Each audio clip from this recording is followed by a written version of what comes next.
Good evening, good morning to wherever you are from around the world. On behalf of Plaksha University, I'm delighted to welcome you to our Tech Talk today.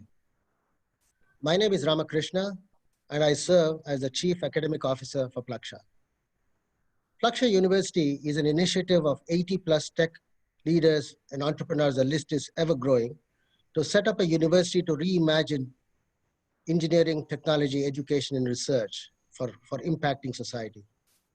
One of our big goals is to use cutting-edge technologies to solve some of the biggest challenges that our society faces. The Plexus Campus is coming up in Chandigarh in fall of 2021. And in our inaugural year, we'll be offering exciting majors such as computer science and artificial intelligence, robotics and cyber physical systems, biological systems engineering, as well as the new data science, business, and economics major. With Plaksha Tech Talks, our mission is to get eminent speakers and experts from around the world who are really at the forefront of using technology to solve the grand challenges that we face as humanity and society. For our Tech Talk today, I'm delighted to have with us Dr. Alex Dehgan, who is the CEO and co-founder of Conservation X. Conservation X Labs harnesses the latest tools and technologies as well as open innovation to create new solutions to end the 6th mass extinction that you'll hear from Alex in a minute. He, after his PhD and postdoc, he gave up a comfortable faculty position at Yale in the life sciences division to pursue his passion to be a leader at the intersection of science, technology, and policy. He served for many years in the US State Department, but most recently, he served as the chief scientist for US Agency for International Development. Some of you may know it as USAID, which was headed by Rajiv Shah during the President Obama's administration. Alex was the force behind envisioning and launching the Global Development Labs, modeled somewhat after the Bell Labs, to bring the best and the brightest to work on sustainable development, peace, and democracy around the world. There are several interesting facts about Alex, but one I'll mention that he has traveled, lived, and worked in 80 plus countries. And he told me that India is perhaps one of the most fascinating countries of them all. I'm looking forward to having him again in India when we open our campus in Chandigarh. He is one of the most energetic and inspiring people I know that believes in the power of science, technology, innovation, and partnership for making the world a better place. Every time I open an email from him, I get really inspired to dream big and dare mighty things, because that's what he ends every email with.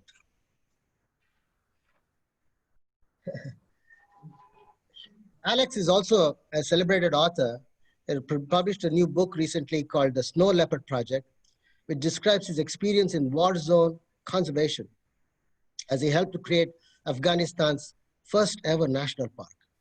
Imagine that.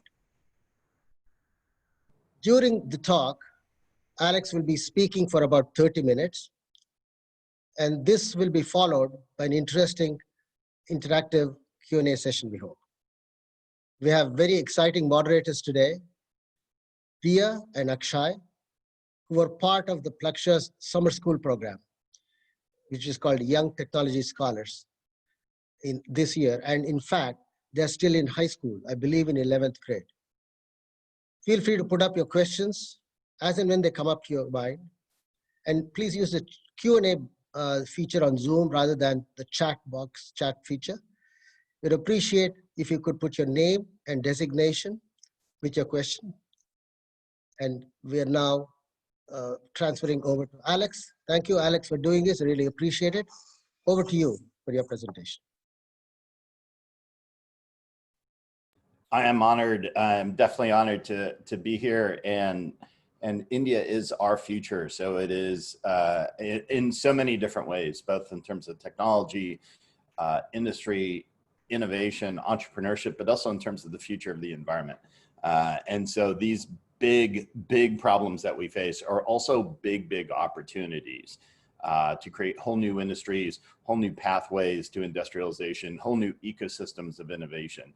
And that's a little bit of what I'm gonna talk to you about today. And I'm really, really excited to actually get into the discussion with all of you. So let me get this up and up into presentation mode. And just give me one more time.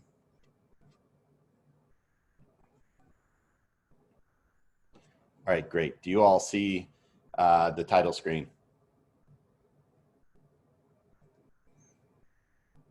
I'm assuming that's a yes. Yes. Okay, so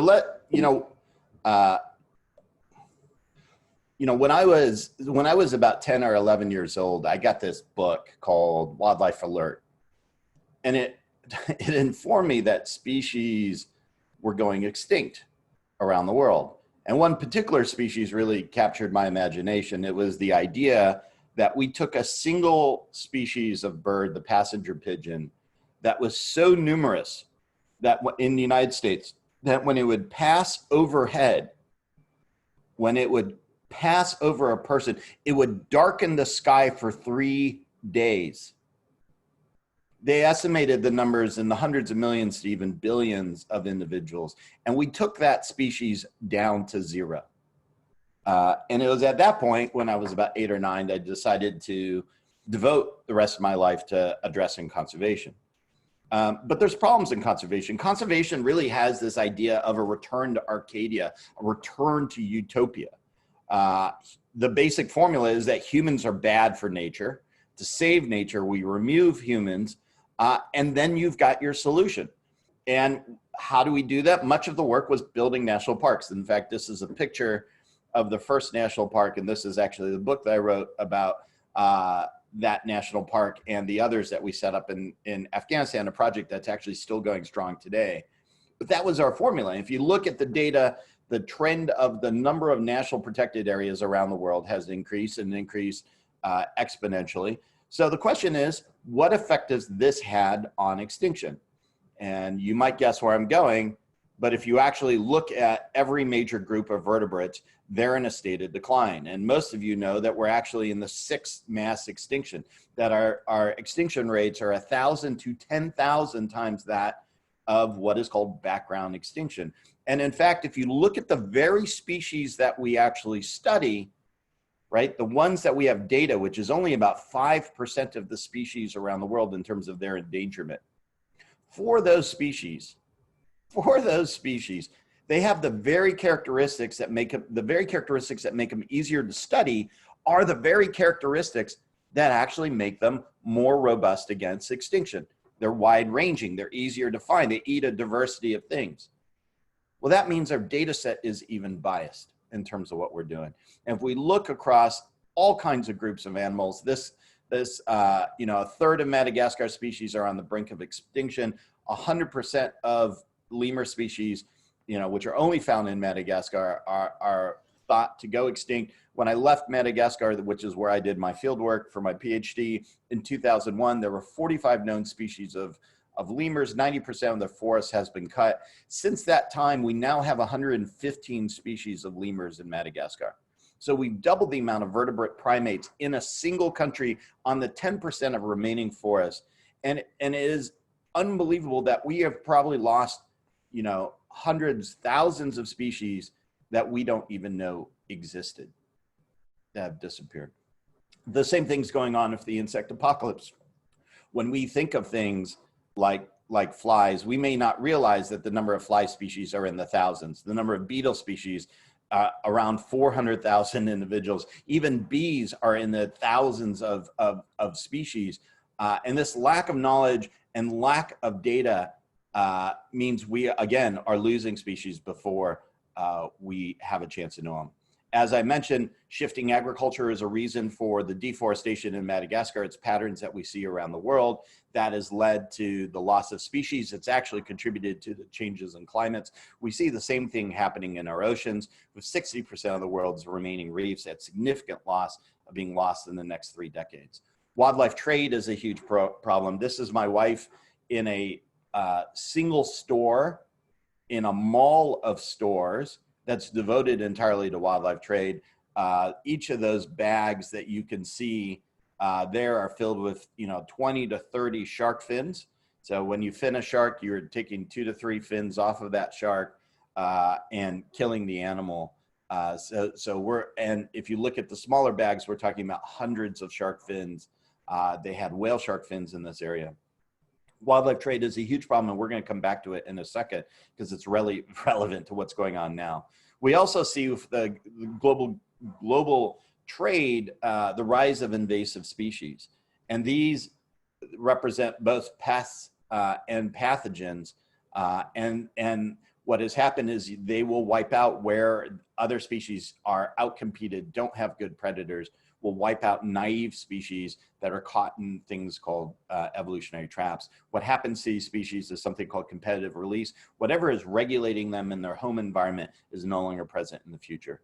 And we're seeing decimation due to emerging pathogens, not unlike COVID for humans, which is actually happening among wildlife. And this is most stark with what is happening with our amphibians, where we've seen this global extinction wave due to a fungus that's affecting the ability of frogs and salamanders, among others, to actually transport nutrients and oxygen across the skin barrier. It thickens the skin. This species, the golden frog from Panama, was literally is now extinct in the wild. The scientists went out and sought to find the last remaining individuals of its species and put them into facilities that are the equivalent of dangerous virus and bacteria labs, what are called biosafety laboratories. But instead of trying to prevent the pathogen from getting out, they're trying to prevent the pathogen from getting in. So they're kept in these super secure facilities in Panama under the guise of the Smithsonian, and that is all that is left in the world. Obviously, we're in the middle of this pandemic, and it's not the first time. And in fact, in 2009, to Secretary Condoleezza Rice, I wrote a memo that said, we are responding to the SARS epidemic, but we are not thinking about the upstream factors that give rise to these pandemics and these epidemics. And one of the possible solutions is that this is really tied to things like wildlife trade, and in fact, it is some convergence between bats and pangolins, a species that is the most trafficked species for wildlife in the world, and a wet market in Wuhan that is thought to be the origin of this. And the fact is, the next pandemics are not very far away, but we continue to react to them. And we've seen this in the past. Nipah virus was when we cleared forests in Malaysia. Bats in those forests defecated over pig pens. Those pigs then spread another type of coronavirus to humans, leading to an epidemic. We saw similar things with SARS. MERS has camels at an intermediary.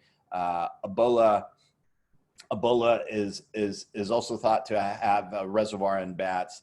Zika and dengue are arboviruses distributed by mosquitoes. These pathogens are emerging at faster rates. 70% of them are shared between humans and wildlife. We need to stop reacting and start thinking about how to actually prevent the next reactions. But the fact is, things are not getting better in terms of extinction.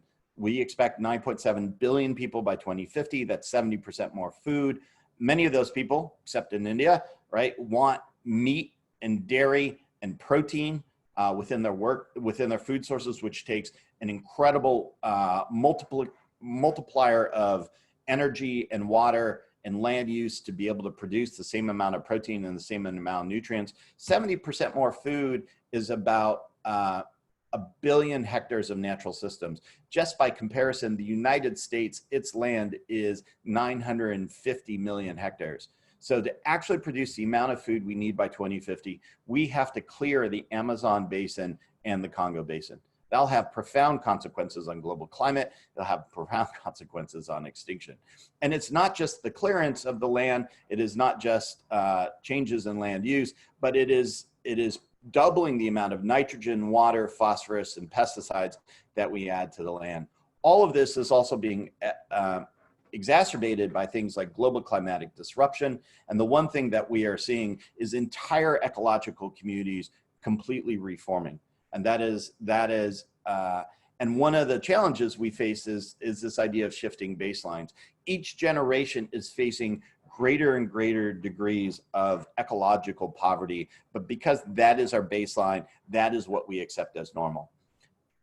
What happens when the bottom billions actually want more air conditioning and refrigeration, which is something that we're seeing as people move into middle class, which is a great thing around the world. The demands on the electrical sector, the demands on cooling technology, which is one of the biggest drivers of climate change, will increase over time.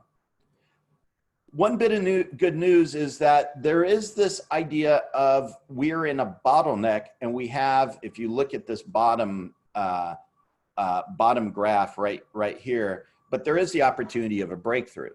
The environmental impact will increase, but as people reach a certain wealth component, as people reach a certain level of urbanization, we will actually see decreased impact over time. The key is, how do you bring down that curve? And this is really what we're getting at. Much as humans created the problem, I believe we have the means to solve them. And one way that we've done this in environment has been through using technology for monitoring. And if you haven't seen iNaturalist, it's an app you can get on your phone. Your smartphones really today are sensors of the environment. They're platforms to allow us to do an extraordinary set of things. And one of those things is actually track species through the distributed nature of almost 3 million observers following 300,000 species around the world. iNaturalist has given us insights into the changes of the distribution of those species like no other. Similarly, eBird has done the same thing through the fanatical observations of birders. And you can see this picture. Literally, these are observations made of the wood duck by individual birders in the United States and Canada and Mexico as they're recording these documentation that allow us to actually understand the migration of birds across the year in such precision that the Nature Conservancy, a conservation organization in the United States, could actually rent individual farmer fields by the week in terms of allowing them to flood the fields or allowing them to lay fallow to support the global migration, as opposed to having to turn it into a protected area and set it aside.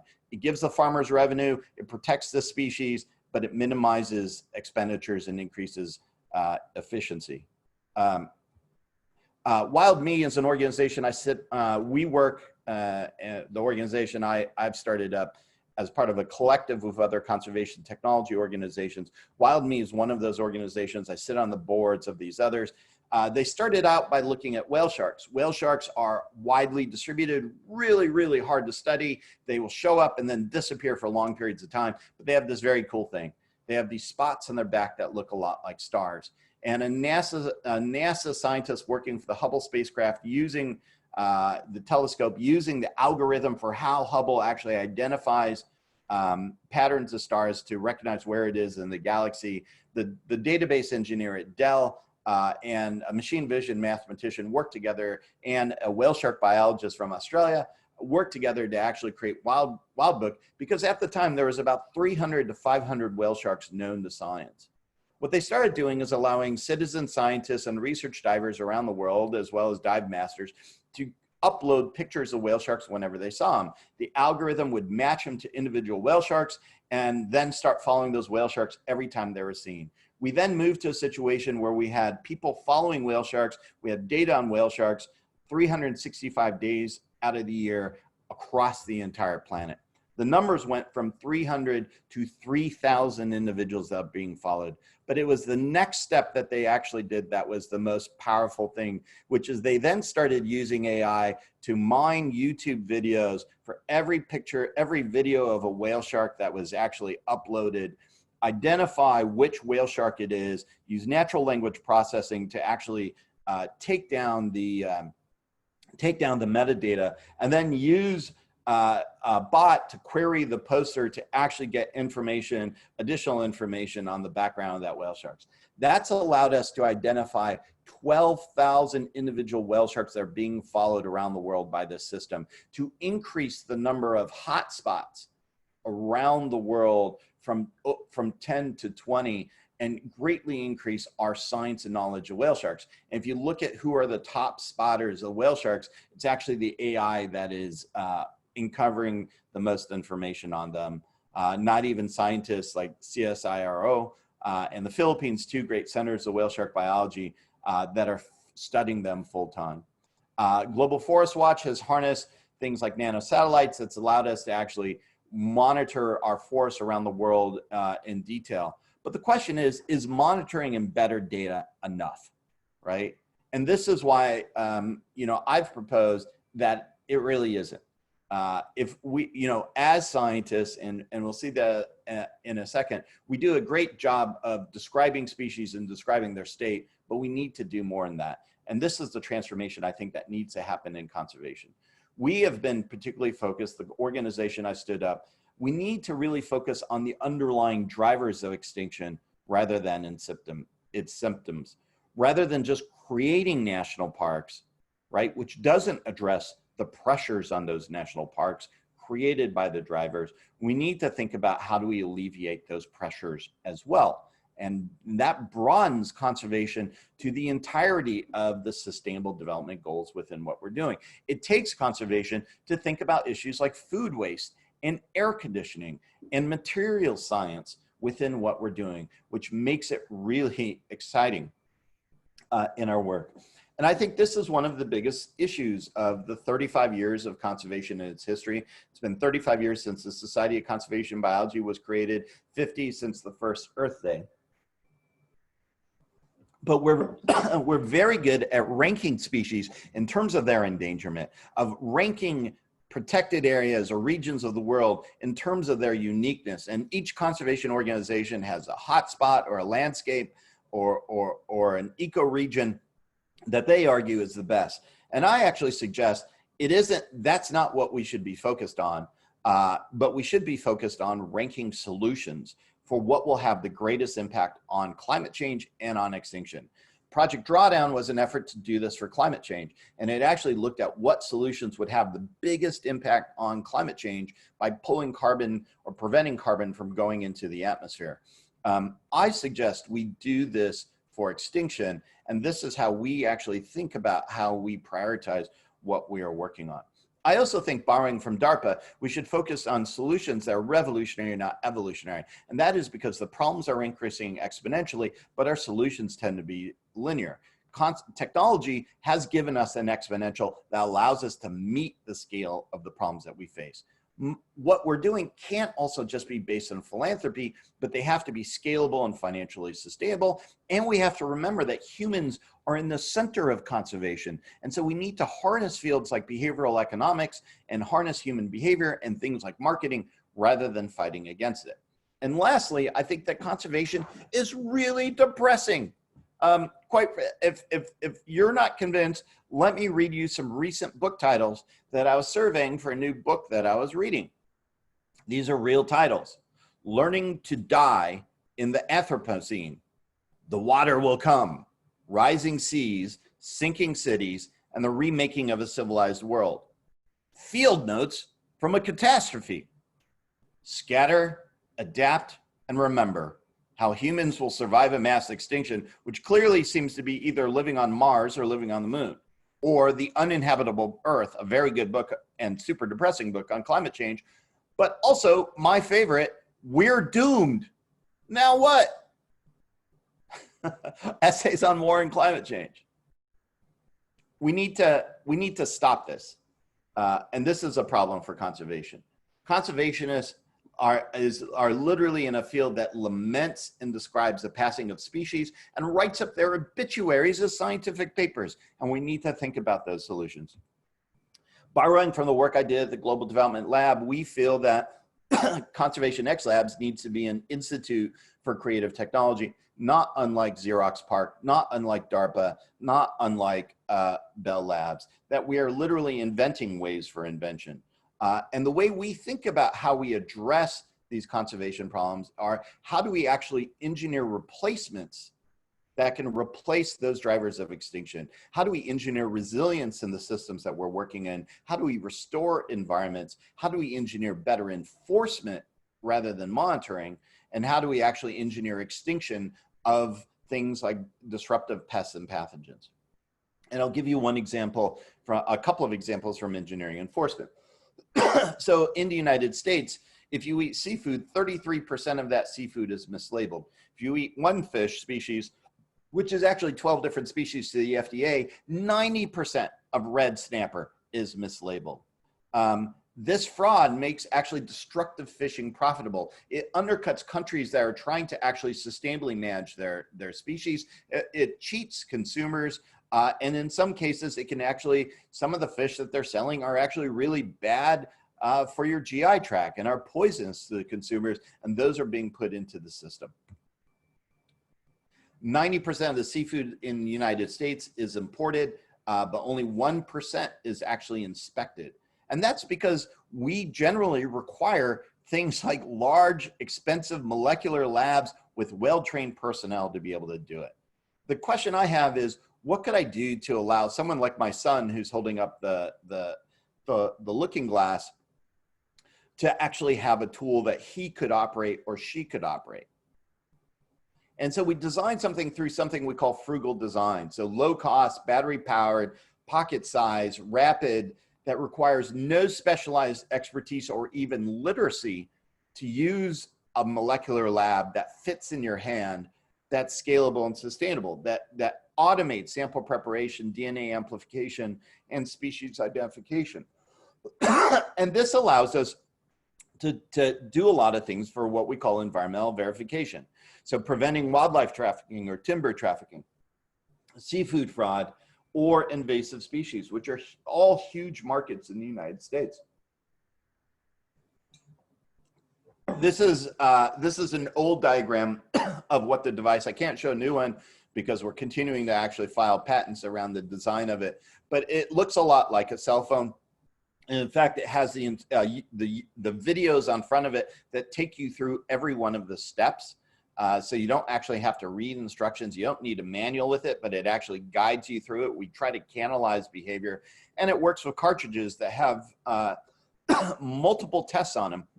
And those multiple tests are important for accuracy, for redundancy, for being able to look at multiple species at one time as we are doing this test.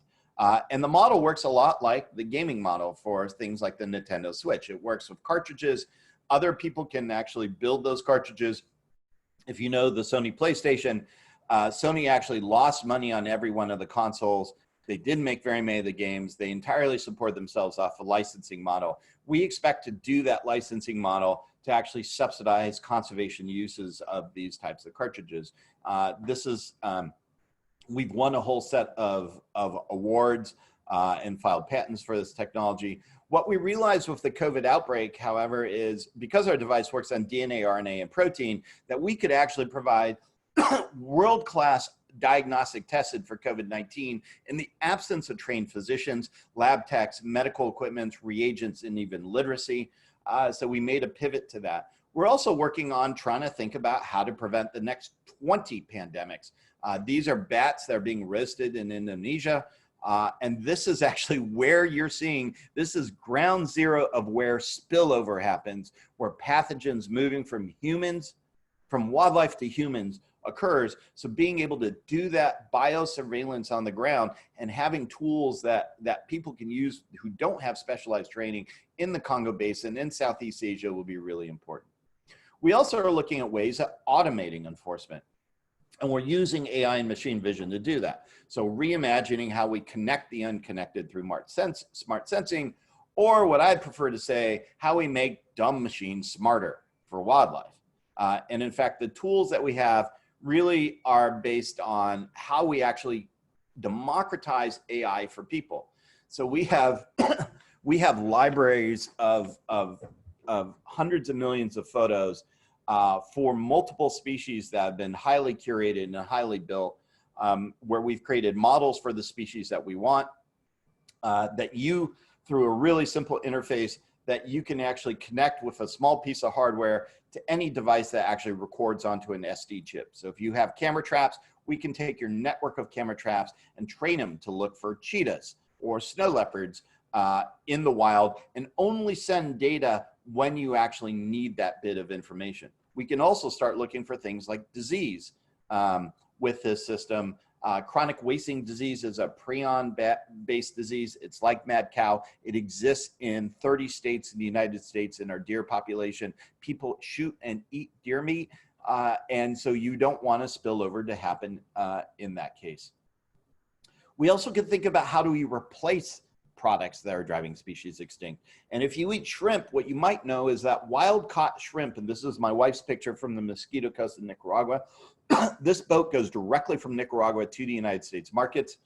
This is the shrimp that is caught, and this is the bycatch, the fish that is thrown away and killed just to get that small amount of shrimp. So when you have that level of bycatch, you are decimating an entire fishery for no reason. And we supported and have helped accelerate 2 women to create this company, New Wave Foods, which creates shrimp out of red algae. That's the actual product in the picture. It looks like shrimp, it tastes like shrimp, it cooks like shrimp, but it's now vegan, it's now kosher, it's not shellfish. It doesn't involve the slavery, the bycatch, the mangrove deforestation of aquaculture as a product that's out there. Similarly, because cooling is the biggest thing we can do for climate change, according to Project Drawdown, we, with the Indian government, the Ministry of Science and Technology, and the Rocky Mountain Institute have launched the Global Cooling Prize for a 5-fold increase in room AC. And that is because if you go on the market today, the air conditioning unit you buy for your house is the same technology that was around 50 years ago. There's been 70% of the market is made by 2 manufacturers in China. The market's fragmented. No one has any actual incentive, those manufacturers, to improve the technology. But the fact is, India, which subsidizes electricity to the tune of $18 to $19 billion, will have to double those subsidies and double its grid infrastructure, which you build for your hottest day, as more people move in the middle class. Our ability to actually increase efficiency saves money for consumers, but more importantly, it can literally, if adopted worldwide, and India is the biggest air conditioning market in the world, has the ability of averting half a degree of global warming, almost the equivalent of taking 50% of the passenger vehicles in the world off the road.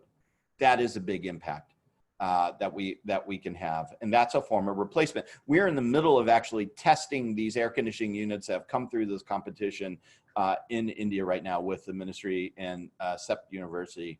Microplastics is another problem. It's in your table salt, it's in beer, it's in 94% of US tap water. These microplastics are killing things like whales.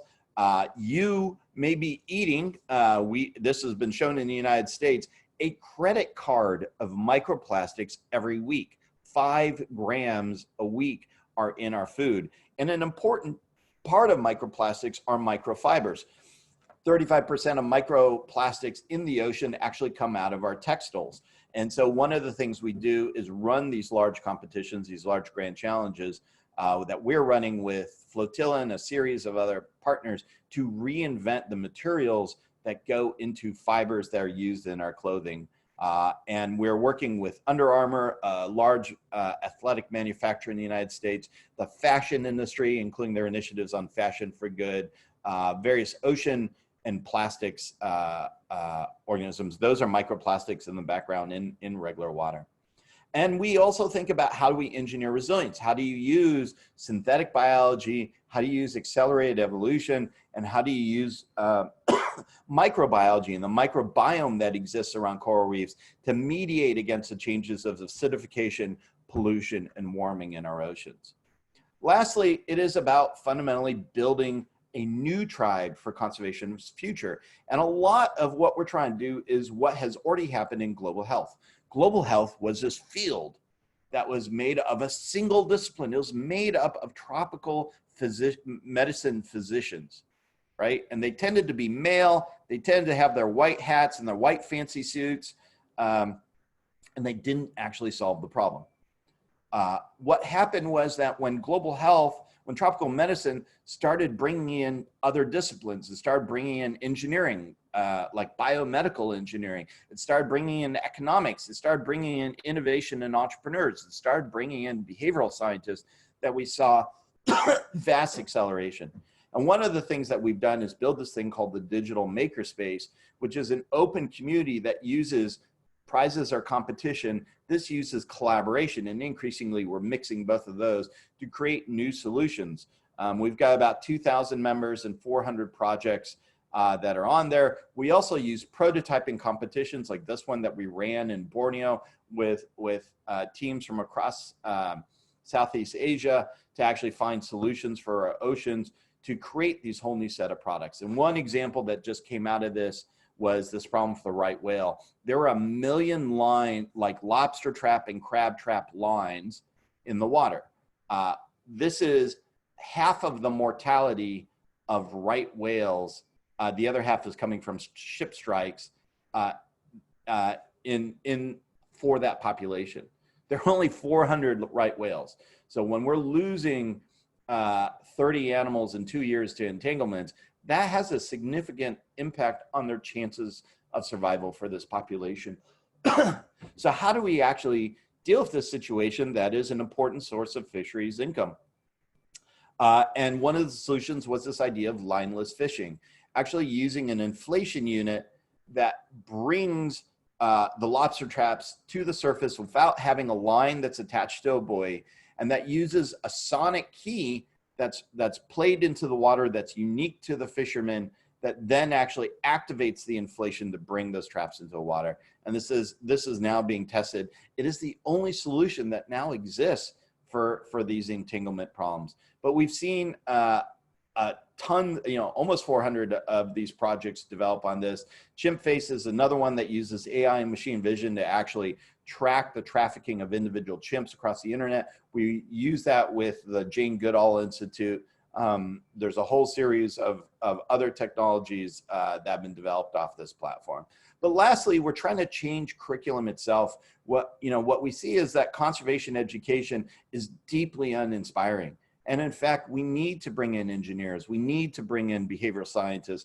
We need to bring in synthetic biology into the way that we solve these problems, just like you are doing at the university, at Plaksha. And we think this is the future. My thought is these environmental problems seem really depressing and really big. But the fact is our problems are man-made or human-made, and they can be solved by humans. JFK said that at the founding of USAID 52 years ago. He also helped create NASA. And the thought is, as we just recently, two huge things happening in space, one, a private company, which was in part inspired by the Ansari X Prize, the very first X Prize, delivered American astronauts from American soil to the International Space Station and brought them back safely. And we also launched a new rover for the surface of Mars. These two things are incredible achievements. If we have the ability to do those, we have the ability to actually address these fundamental problems in conservation and create a whole new discipline to be able to solve them.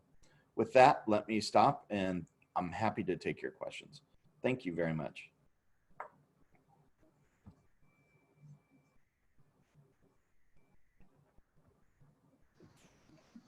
Professor, I would request if you could. Yeah, thank you. Good evening, everyone. Thank you for the wonderful talk, Professor. It was extremely interesting to hear about how technology can be used for conservation and development, and the great examples you showed us. My name is Diya Parekh, and I'm from Sardar Patel Vidyalaya, New Delhi, along with Akshay Singh from KR Mangalam World School. Both of us will be moderating the Q&A session. We both were part of Plaksha Summer School program this year, Young Technology Scholars. We are now open to questions from the audience. You can send in your questions by using the Q&A feature located in the menu option towards the bottom of your screen.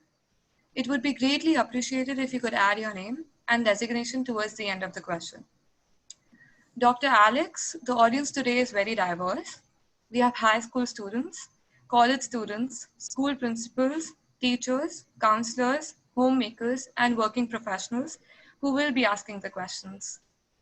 So let's get started with the questions. We asked our audience to send us some questions before the talk, so we will be taking up them first. The first question being, from a wide experience of being to over 80 plus countries and working in various parts of the world, what do you think is the future of conservation and how should we approach it? Yeah, I think the presentation I have sort of hints at that. My sense is that the future of conservation is not dissimilar than what has happened with the future of global health, and it is increasingly not just, we've treated conservation as an entirely different field than international development, when in fact it is critical to how we get development successes, and development is critical to how we get conservation successes. I think the second thing is just recognizing that this is a field, that has been uninspiring, uninnovative, unentrepreneurial, that has been deeply dependent on philanthropy, that has been anti-technological, and we still see that, and sometimes unscientific. And for us to actually save these species, it cannot be any of those things.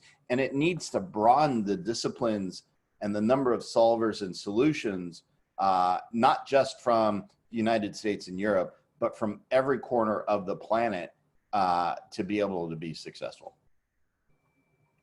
Thank you, sir. First of all, it is an honor to be talking to you. I am myself aspiring to work in a similar line as yourself. I'm deeply inspired by all of your work. Moving forward, the next question is as follows. Is the work of solving grand challenges for conservation only limited to disciplines and careers such as conservationists, environmentalists, etc.? Or does it require multidisciplinary thinking and action in various fields? If it does, then who and how can people from other fields help in solving this challenge? That is a really great question, and yeah, my hope, part of the reason we started doing the curriculum work was we completely disagree that conservation biologists, which I'm an evolutionary biologist that's focused on extinction, but also consider myself a conservation biologist, that we can't, not only do we not own the solution space, right? We may not fully understand the problems. So you need these other disciplines. You need these other disciplines to be able to do that. So multidisciplinarity is real, or even transdisciplinarity, and there are debates on which terms people want to use. I don't mind. The bigger thing for conservation is recognizing that how these fields fit into this, how technology can give us leverage. So just on Wild Me, what we were able to do on whaleshark.org with increasing the number of whale sharks known to science and the data that we have on them, and automating that, is pretty extraordinary. Increasing that by 40 times is pretty extraordinary. And doing it in a way, it just gives leverage to what we're doing, or what iNaturalist or eBird has allowed us to do, that no single organization, scientific or other, has ever been able to do it. In general, conservation has 10% of the funding that it needs. So we need those disciplines. We need to understand humans. We need to understand how to make conservation efforts work with humans. And there's a tendency by the people who go in the field to ignore that humans exist. But ultimately for education, I would love to see a day where someone asks not what is your major, but what is your problem? And they use those problems to define the arc of their undergrad or graduate education, and draw upon those different disciplines to be able to actually do so. I think they're better prepared when they get out. I know Plaksha is trying to do that, and has an incredible forward-thinking way of addressing the world's problems, and the future belongs to Plaksha, and I think other places like it around the world. Thank you so much, Professor, for answering that question. The next question is, A lot of us think that research and entrepreneurship are two separate tracks. How do you manage to be a researcher as well as an entrepreneur, having started Conservation X Labs? Yeah, so, you know, for instance, the COVID testing device, which also is for wildlife trafficking and timber trafficking, is a great example of where, you know, we are doing deep R&D outside of a university. This device, we recently competed in a National Institutes of Health competition. It's the moonshot on testing. That's the equivalent of the moonshot in the United States on COVID right now. And we beat out 2,000 other companies, some of which were billion-dollar companies in terms of doing it. And that's because we put a lot, you know, we put a lot of thinking into design and we put a lot of thinking into science. And that's all research. But fundamentally, one of the problems we have with how research is done is very rarely, you know, is there incentive for academia to put knowledge in service to society? And so entrepreneurship and having, you know, the ability to translate that knowledge as quickly as possible is actually really necessary, in part because our universities are funded by, you know, national governments, by grants, by a lot of these other things that are necessary for them. It's not to say that, you know, we shouldn't do basic science, that everything needs to have a spin out, but it is important that we align incentives to encourage faculty not just to publish in scientific papers, but to see the results of their work have an impact on the planet, because that's why we are accumulating knowledge as well. Thank you, sir. Now, adapting renewable sources of energy should be the way to go, but in developing countries, it may not be relatively popular looking at it through the industry's economic angle. The question is, how do you think these non-conventional methods of energy extraction or sustainable technologies can be made popular in developing countries? Yeah, I would actually argue that we've been harnessing wind for a long time, a lot longer than we've been pulling oil out of the ground, which was, you know, at the beginning of the 19th century, and putting it to productive use. So if I'm actually thinking of what's non-traditional, it's oil in terms of our work. It's just that we figured out more efficient ways to get in wind, or more efficient ways to do solar. So just to make that point, I think the second thing is that many of these sources and many of the systems we have, would probably not have been successful because of subsidies.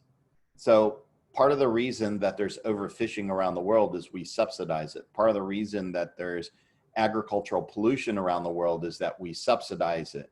We also fail to account for the costs of that pollution, the cost of that overfishing, the cost of that energy, and price it accordingly within what we're trying to do. So, you know, if we actually take away the subsidies, we actually solve some of our environmental problems, because there isn't a market for those things. If we're thinking about what we subsidize, we should be subsidizing those things that actually, you know, create entire new markets that solve these problems our planet is facing, and support entrepreneurs to be able to do that. And the Global Cooling Prize is actually the reason the Indian government is engaged with us on this, was because they had their obligations under the Paris Accords that they had to meet. And this was one of the ways that they could see them actually being able to achieve it, was through innovation. So I actually think, you know, we're seeing the cost of solar around the world be lower than the cost of things like gas and coal production, and it doesn't have any of the impacts that actually are its true costs. So I think there's an opportunity there. The second thing is really, you know, for countries that are emerging quickly, right? The demand for energy is incredible, but there's also this opportunity to think of it like the cell phone. And in places like Africa, you know, there was about 10 million landlines like 20 years ago or 25 years ago, and 1 million cell phones. And now there's almost a cell phone for every single person in Africa, and there's still only 10 million landlines. So there is that leapfrogging effect that we could have and that we should have with protein, with materials, with how we build our buildings, with how we cool our buildings, with how we get our energy. That is an amazing competitive advantage. That if you're building an economy, that's how why would any country build the economy of the last century and build the energy systems and infrastructure of the last century? Why aren't you thinking about building the energy systems of the future? I think that's where the future lies. Thank you, Professor. The next question is asked by Ananya Mehta, and she's a high school student from Gurugram. She asks, what are some of the lesser known and appreciated challenges of conservation in India? I think, first, thank you very much for the question. And I'm not, I have actually a very good friend, Ulas Karanth, who is the foremost tiger researcher in India. And quite frankly, when I was creating the first national park in Afghanistan, it was Indian conservationists that came to Afghanistan, because as you know, India and Afghanistan have a really close tie, to actually help train the Afghans. And Ulas actually sent some of his very best people to help us do things like assess the populations of snow leopards. So I have, there is an incredible and really good community of conservationists in India, which is great. In terms of the lesser known aspects, I'm not 100% sure because I haven't been working on the ground in India, but I think with one of the biggest challenges is just that as populations grow and as people want material goods, those things will have an impact, as we saw from that, what's called bottleneck to breakthrough curve, on those natural environments that are left, right? And the pressures on those environments, I think, are substantial. We see it next door also in places like the Sundarbans, where you see climate change rising in those marshlands, that's literally eliminating the habitats for the tigers that live in those areas. The second is really, is recognizing kind of this link between planetary health and the health of individuals. And just the fact that we are dependent on those natural environments, we get benefits from those natural environments, and the absence and environmental degradation leads to the opposite conclusion. And so being able to actually make people aware, and I think historically that was the case in India, of the connections to the natural environment, are probably one of those things that I think could be, how much of the economy actually depends on what they call ecosystem services, how much our literal health depends on environmental security, are important things. And even things like water, which has been an important source of conflict between India and Pakistan, for instance. And that really goes to the management of those water sources as much as anything else. So those are things to fundamentally think about. Thank you, sir. The next question is by Rohan Hopper. You mentioned things like hacker spaces and competitions that we can participate in to help and participate in efforts like this. What other things are there that we can do to help as a student?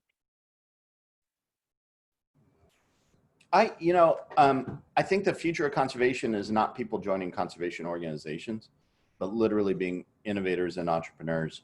And I think the thing you do is just start. You just engage. I started when I was in high school, and I started working on these issues in high school. And that was, literally working to protect the forests around the regions that I was in. I think the second is understanding and helping your communities, your places, to actually understand the connections between what happens in their daily environment and what happens at a national scale or a global scale as a result of that.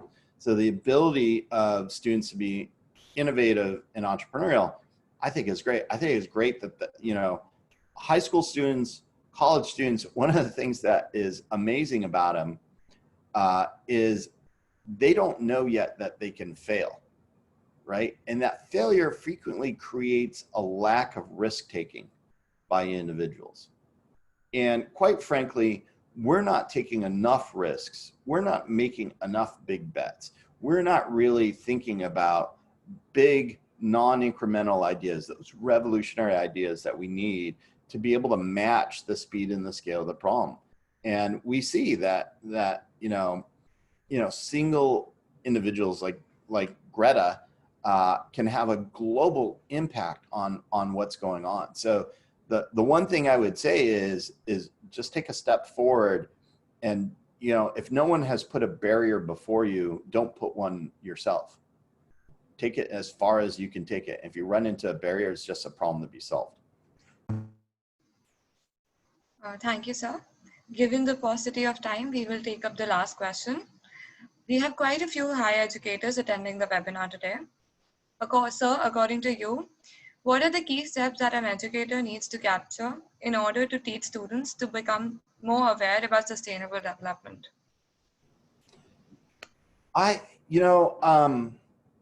think I don't think that there's one fixed solution for every educator. And in our curriculum plan, we actually, and I encourage Plaksha to join in this curriculum program. We just joined with institutions across the Middle East, for instance, to join with us on revolutionizing this. It's completely open, it's modular, because we want people to pick and choose the elements for the elements that we don't want to spoon feed anything to people.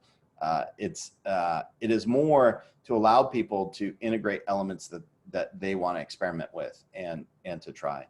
And I think that idea of experimentation, I think the idea of taking a larger frame around the problem, and I think the idea of using cases like specific problems and going deep, and then specifically thinking about two things: thinking about failures, because we don't ever do enough work in actually analyzing failures, and failures are only failures when we don't actually learn from them, right? If we learn from them, science succeeds by going from failure to failure to failure, as well as from success to success to success. The second, I think, is really, you know, using those cases to where could you rethink assumptions? And we have so much faddism and orthodoxy, particularly in the field of conservation. But many of our assumptions of how we solve things are wrong, right? This idea that you needed more landlines to connect people in Africa was a completely false one. And the mobile phone revolution changed that. This idea that we need to actually, farm it, in the rural countryside may not be true if we can actually have both aquaculture and terrestrial farming in the middle of our cities in fundamental different ways. This idea that we need to actually have protein that comes from living animals, maybe and there was a great question on non-veg, and I plot that, right? Does not have to be true. The way you make that work, though, and this was true in the United States, for a long time, we had terrible products. You still need to make competitive products for the market. And that's why, being an entrepreneur, you are forced through these techniques called Lean Launchpad, which are the Silicon Valley approaches to how you do things, to actually really think about the value proposition. How does this give someone pleasure? What are they willing to pay for it? How does it relieve their problems? What are they willing to pay for it? And then how do you take the scientific method to then be able to test that repeatedly across multiple individuals? So if we create great products, which is what we should be, we can replace those underlying drivers of extinction and end the sixth mass extinction. Thank you so much, sir, for all your answers. I would like to take this opportunity to express my gratitude to Dr. Alex for taking out time from his busy schedule and addressing all of us. It was really a pleasure to have you amongst us, sir, and acquire more knowledge about law. I am sure that this tech talk has inspired and educated many others like me about the subject. We would also like to apologize to the audience for not being able to take up all the questions due to the paucity of time. Before we close this session, I request you to please share your closing remarks with us. The only thing I want to say is thank you everyone for great questions. I did read the questions on the side and love the ideas that people have and the questions that they're asking. I appreciate the opportunity to be here. I thank my friend Professor Ramakrishna for inviting me here. I thank all of you for moderating this session, and I most of all thank the future lies in the hands of India. So dare mighty things. This is extremely inspiring and intriguing, sir. Once again, thank you for delivering this engaging and insightful talk. I think that I can speak for the audience and say that we are all a lot more aware and interested in this fascinating area. A big thank you to the audience for tuning into Tech Talk today. This is the 8th webinar in a series of conversations on how technology is empowering our changing world. The next Tech Talk is on Saturday, August 22nd at 8:30 p.m. with Dr. Anima Anand Kumar. Dr. Anand Kumar is a professor at California Institute of Technology in the Computing and Mathematical Sciences Department. She is also the director of ML Research at NVIDIA.